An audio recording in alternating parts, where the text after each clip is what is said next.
Hi viewers, welcome to our channel. ప్రస్తుతం మనతో పాటు కిరణ్ పోల్దాస్ గారు సీనియర్ జర్నలిస్ట్ ఉన్నారు. వారితో ఒకసారి మాట్లాడదాం. సార్ నమస్కారం సార్. నమస్తే అది. సార్ రీసెంట్‌గా పవన్ కళ్యాణ్ గారి యాక్టివిటీస్ చూస్తూ ఉంటే జనసేనకి, టీడీపీకి మధ్య దూరం పెరిగిందేమో అన్న అనుమానాలు వ్యక్తం అవుతున్నాయి సార్. అంటే దానికి బేస్ కూడా ఉంది.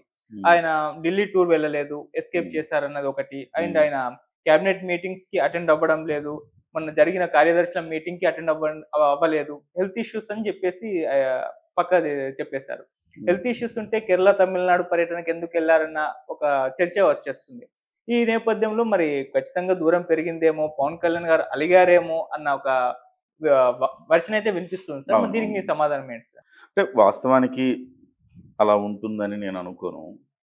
పవన్ కళ్యాణ్ గారు చాలా హుందాతనంతో వ్యవహరిస్తారు. అంత ఈజీగా అలిగే అవకాశం లేదు. ఓకే. ఎందుకు అంటే ఇవాళ కూటమి ప్రభుత్వం అంటే కేవలం తెలుగుదేశం పార్టీ, జనసేన మాత్రమే కాదు. హ్మ్. బీజేపీ కూడా ఉంది. సో, ఇవాళ ప్రజలకిచ్చిన హామీలు నెరవేర్చాల్సిన బాధ్యత బీజేపీ, తెలుగుదేశం, జనసేన ముగ్గురు తీసుకున్నారు. సో, కాబట్టి దీంట్లో అంత ఈజీగా అలిగారా అంటే అలగలేదు అని మాత్రమే చెప్పాలి. ఎందుకు అంటే దూరం పెరుగుతుందా అంటే దూరం పెరగలేదు అని మాత్రమే చెప్పాలి వాస్తవానికి. హ్మ్. మీరన్నది వాస్తవం. ఏంటి? ఢిల్లీ పర్యటనకి వెళ్ళలేదు. సో, అప్పుడు వెన్నునొప్పి కారణంగా వెళ్ళలేదన్నారు. ఢిల్లీ పర్యటనకి వెళ్ళలేదు. ఆ తర్వాత కేబినెట్ సమావేశానికి వెళ్ళలేదు. రీసెంట్‌గా 2 రోజుల క్రితం జరిగిన ఈ మంత్రులు, కార్యదర్శుల సమావేశానికి కూడా వెళ్ళలేదు. హ్మ్. సరే మొదటి 2 వెన్నునొప్పున్నా వెళ్ళలేదు. వెన్నునొప్పి కారణంగా బాలేదు అని అనుకున్నా. ఇటువైపు మంత్రులు, కార్యదర్శుల సమావేశానికి హాజరు కాకపోవడం పట్ల అనుమానం స్టార్ట్ అయింది. ఓకే. అంటే ఒకవైపు కేరళ దాకా వెళ్ళిన పవన్ కళ్యాణ్ గారు ఎందుకు ఈ సమావేశానికి అటెండ్ అయ్యి వెళ్ళుండొచ్చు కదా! ఒక్కరోజు అట్లా పోస్ట్‌పోన్ చేసుకొనుండొచ్చు కదా! ఆయన కార్యక్రమాలు అని కొంతమంది అసంతృప్తి లేదా అనుమానం లేదా ఇలాంటి సందేహాలు వ్యక్తమవుతా ఉన్నాయి. అయితే బహుశా నేను అనుకోవడం ఏంటంటే పవన్ కళ్యాణ్ గారు ముందస్తుగానే ఆ కేరళ టూర్ పెట్టుకొని ఉంటారు. దానికోసం ప్రోటోకాల్ అంతా కూడా రెడీ అయింది. ఆయా రాష్ట్రాల్లో కేరళ, తమిళనాడు రాష్ట్రాల్లో ప్రోటోకాల్ రెడీ అయింది. ఆ ప్రోటోకాల్ ప్రకారం డిప్యూటీ సీఎం హోదాలో ఆయన అక్కడికి వెళుతున్నారు. ఖచ్చితంగా అక్కడి ప్రభుత్వాలు ప్రోటోకాల్ పాటించి ఆయనకు దర్శన ఏర్పాట్లన్నీ చేస్తాయి. అటువంటప్పుడు సడెన్‌గా ఈ కార్యక్రమం వాయిదా వేసుకొని, ఈ మంత్రుల కార్యదర్శి సమావేశానికి వెళ్ళి, ఆ తర్వాత అలా వాయిదా వేసుకోవటానికి ఉండదు. ఎందుకంటే ఇది మన ప్రభుత్వం గాదు గదా! వేరే 2 ప్రభుత్వాలతో మాట్లాడి అవన్నీ జరిగుంటాయి గదా! ఆ హ్మ్. ప్రోటోకాల్ అంతా గూడా మళ్ళీ ఇబ్బందవుతది. ఓకే. కాబట్టి వాళ్ళందరిని గూడా ఇబ్బంది పెట్టడం ఇష్టం లేక ఆయన వెళ్ళుండొచ్చనేది మనం ఒక కోణంలో ఆలోచిస్తే మనకర్థమవుతోంది. ఓకే. మంత్రులు, కార్యదర్శుల సమావేశం ఉన్నప్పుడు సరే కేబినెట్ సమావేశానికి వెళ్ళలేదు. మంత్రులు, కార్యదర్శుల సమావేశం ఏముందిలే అని బహుశా భావించి దీన్ని పోస్ట్‌పోన్ చేయలేక పవన్ కళ్యాణ్ గారు వెళ్ళకపోయి ఉండొచ్చు. హ్మ్. బట్ ఈ టూర్ అవ్వంగానే మళ్ళీ యాక్టివ్‌గా ఉంటారని మనం అనుకోవచ్చు. ఓకే. ఆయన దాదాపుగా 15 రోజులుగా ప్రభుత్వ కార్యక్రమాలకు దూరంగా ఉన్నారు. ఆయన వెన్నునొప్పి కారణంగా చాలా సఫర్ అవుతున్నారాయన. చివరికి ఇవాళ కేరళ వెళ్ళిన తర్వాత కూడా అగస్త్య మహర్షి గారి దేవాలయంలో మూలికలు, వనమూలికలు, ఔషధాలతోటి ఆయుర్వేదిక వైద్యం చేస్తారు. హ్మ్. ఆ వైద్యం గురించి కూడా అడిగి తెలుసుకున్నారాయన. ఇదేమన్నా వెన్నునొప్పికి ఒక పరిష్కారం చూపిస్తదా అని.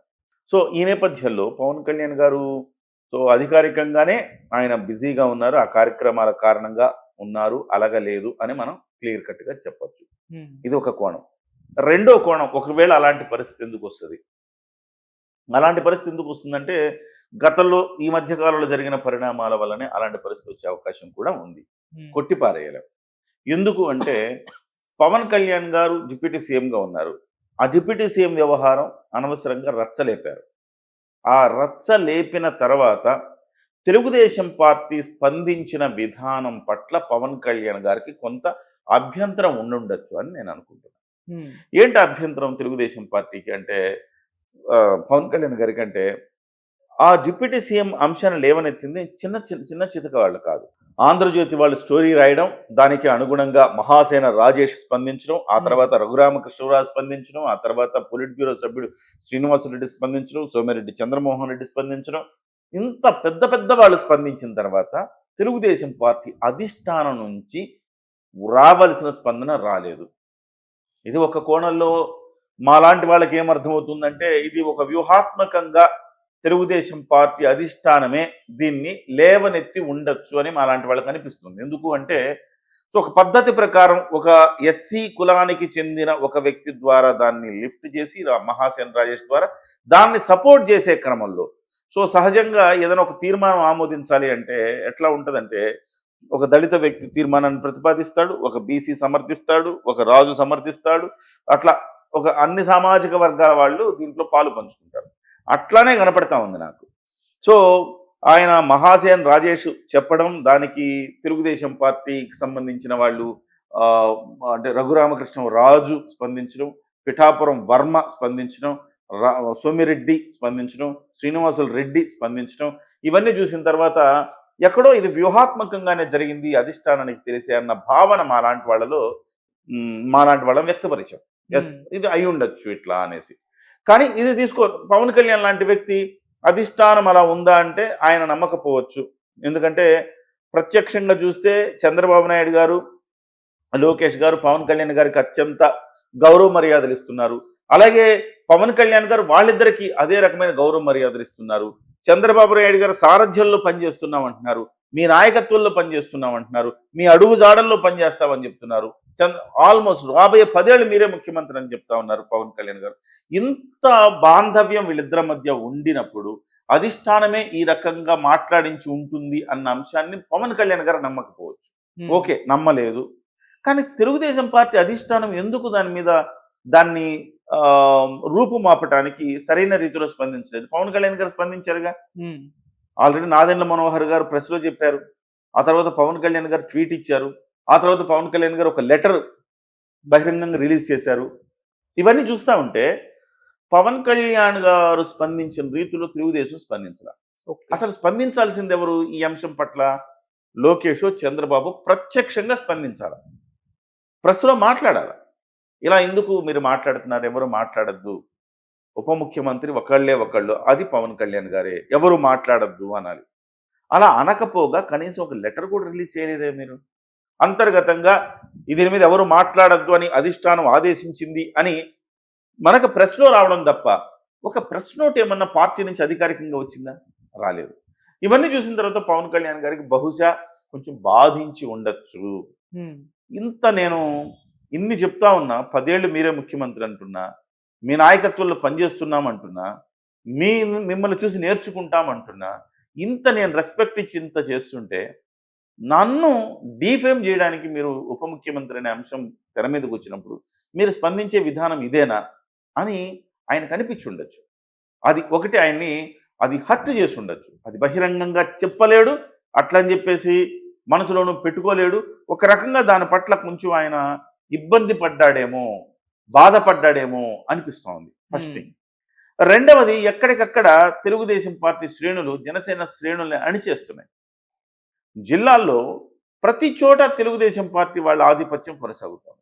చివరికి ఎమ్మెల్యేలుగా జనసేన గెలిచిన చోట్ల కూడా తెలుగుదేశం పార్టీ ఆధిపత్యం చెలాయిస్తున్నారు. సో స్వయంగా పవన్ కళ్యాణ్ గారి నియోజకవర్గంలోనే పిఠాపురం వర్మ ఆగడాలు అన్నీ కావు. సో ఎవరైతే నిన్న మొన్నటి వరకు జనసేన పార్టీ వాళ్ళ మీద దాడి చేశారో, బూతులు తిట్టారో, జనసేన వాళ్ళ మీద ఫైట్ చేశారో, వాళ్ళని తెలుగుదేశం పార్టీలోకి తీసుకొచ్చి వాళ్ళని అగ్రతాంబూలం ఇవ్వడం అనేది ఒక రకంగా అక్కడ రుచించట్ల అక్కడ శ్రేణులకి. అంటే ఇక్కడ విషయం ఏంటి, పవన్ కళ్యాణ్ గారి నియోజకవర్గంలోనే వర్మ ఇంత చేస్తుంటే ఇక మిగతా అర్భకులు ఇప్పుడు ఉదాహరణ పాలకొండ నియోజకవర్గం ఎమ్మెల్యే ఎంత స్థాయి ఆయన పాపం ఆయన. సో ఆ తర్వాత అరవ శ్రీధరు రైల్వే కోడూరు పాపం ఆయన, ఆ పిల్లాడు ఆ ఎమ్మెల్యే గారు ఆయన స్థాయి కూడా అంతంత మాత్రమే. వాళ్ళందరూ బలమైన రాజకీయ నేపథ్యం, బలమైన ఆర్థిక స్వావలంబన ఉండే నాయకులు కాదు వాళ్ళు. పాపం వాళ్ళు ఒక యంగ్స్టర్స్, యువకులు, ఉత్సాహవంతులు, నిజాయితీగా ఏదైనా ఈ రాష్ట్రానికి చేయాలని రాజకీయాల్లోకి వచ్చిన వాళ్ళు. పవన్ కళ్యాణ్ గారు వాళ్ళకి అవకాశాలు ఇచ్చారు, ఎమ్మెల్యేలకు గెలిచారు. కానీ వాళ్ళ మీద కూడా ఈ తెలుగుదేశం పార్టీ వాళ్ళ ఆధిపత్యం. సో ఇలాంటప్పుడు కొంచెం ఇబ్బందికరమైన పరిస్థితులు జిల్లా స్థాయిలో క్షేత్రస్థాయిలో ఎదుర్కొంటున్నాము. సో పవన్ కళ్యాణ్ గారిని ఇక్కడ ఇబ్బంది పెడుతున్నారు, కింది నాయకుల్ని ఇబ్బంది పెడుతున్నారు, ఎందుకు ఇట్లా తెలుగుదేశం పార్టీ చేస్తుంది అని ఒక రకమైన అసహనం ఆయనకు వచ్చి ఉండే అవకాశం ఉంది. ఇలాగ 1-2 కారణాల రీత్యా ఆయన బహుశా చిన్న ఝలక్ ఆయన కూడా ఇలా సమావేశాలకు రాకుండా కూడా చేసి ఉండొచ్చు. నేనే ఫోన్ చేశాను, పవన్ కళ్యాణ్ గారు లిఫ్ట్ చేయలేదు అని చంద్రబాబు నాయుడు గారు అన్నారు అని మనకు వార్తలు వస్తున్నాయి. ఉమ్, బహుశా కొంత అలక వహించి కూడా ఉండొచ్చు, ఛాన్సెస్ ఉన్నాయి. ఓకే. ఎందుకంటే తెలుగుదేశం పార్టీ చేస్తున్న పనులు అలా ఉన్నాయి కాబట్టి ఆయన నొచ్చుకుని ఉండొచ్చు. కాబట్టే ఆయన ఫోన్ లిఫ్ట్ చేయకుండా ఉండొచ్చు అని కూడా అనిపిస్తోంది. ఇదంతా మన మన స్పెక్యులేషన్ మాత్రమే. అధికారికంగా చూస్తే ఆయన ఈ ప్రోటోకాల్ దాన్ని మళ్ళీ మనం వాయిదా వేస్తే ఆ 2 రాష్ట్ర ప్రభుత్వాలతో మళ్ళీ ప్రోటోకాల్ సమస్య వస్తుంది. మళ్ళీ ఇంకొక రోజుకి వాయిదా వేయాల్సి వస్తుంది. వాళ్ళు కూడా ఇబ్బంది పడతారు. సో ముందుగా అనుకున్న అధికారిక కార్యక్రమం కాబట్టి కొనసాగించడమే మేలని వెళ్ళిపోయారని మనం అధికారికంగా అనుకోవాలి. స్పెక్యులేషన్ నేను ఆల్రెడీ చెప్పాను. కానీ ఇటువంటి రూమర్స్ అనేవి వైసీపీకి ఒక ఊతమిచ్చినట్టు Definitely అవుతూ గా. ఉంటాయి కదా సార్. వ- మరి వీళ్ళు వై- సార్ట్ అవుట్ వై- చేసుకోవాలి కదా. వైసీపీ కాచు కూర్చొనుంది. అదే. డెఫినెట్గా ఇలాంటి పరిణామాలు వస్తాయి, రావాలి, మనం క్యాష్ చేసుకోవాలని వైసీపీ కాచు కూర్చుంది. ఉమ్, డెఫినెట్గా వైసీపీకి ఇలాంటివన్నీ కూడా అవకాశాలుగా మారుతాయి, అందులో డౌట్ ఏం లేదు. ఉమ్, కాకపోతే ఎన్ని ఉన్నా కానీ కోల్డ్ వార్ అనేది ఉండొచ్చు, కానీ అది బహిరంగమైన యుద్ధంగా మారనంత వరకు ఇబ్బంది ఏం లేదు. సో బహిరంగ యుద్ధంలా మారితే గనక వైసీపీ కేక్ వాక్ ఈసారి. ఓకే. సో కాబట్టి జాగ్రత్తగా ఇరుపక్షాలు కూడా ఒకళ్ళనొకళ్ళు నొప్పించక తానవ్వక అన్న రీతిలో వ్యవహరించుకుని ముందుకెళ్లాల్సిన పరిస్థితి ఉంది. ఉమ్, మరి ఇద్దరికీ ఆ విషయం తెలుసు. బట్ కొంత అత్యుత్సాహం తెలుగుదేశం పార్టీలో ఏంటంటే కొంత రాజకీయ క్రీడలకు అలవాటు పడిన పార్టీ తెలుగుదేశం పార్టీ. రాజకీయాలు ఎలా చేయాలి ఏంటి ఆరుతేరిన పార్టీ. పవన్ కళ్యాణ్ ఒక ఆట ఆడుకుందాం అనుకుంటున్న అనుభవం, అంతటి అనుభవం ఉన్న పార్టీ కాబట్టి అలాంటి పాచికలు వేసే అవకాశం ఉంది. బట్ అవన్నీ పారవు పవన్ కళ్యాణ్ ముందు, పవన్ కళ్యాణ్ గారి నిజాయితీ ముందు. బహుశా ప్రజలు కూడా వాటిని అంతా కూడా వాటిని స్వీకరిస్తారు, ప్రజలు వాటిని యాక్సెప్ట్ చేస్తారని నేను అనుకోను. Thank you so much.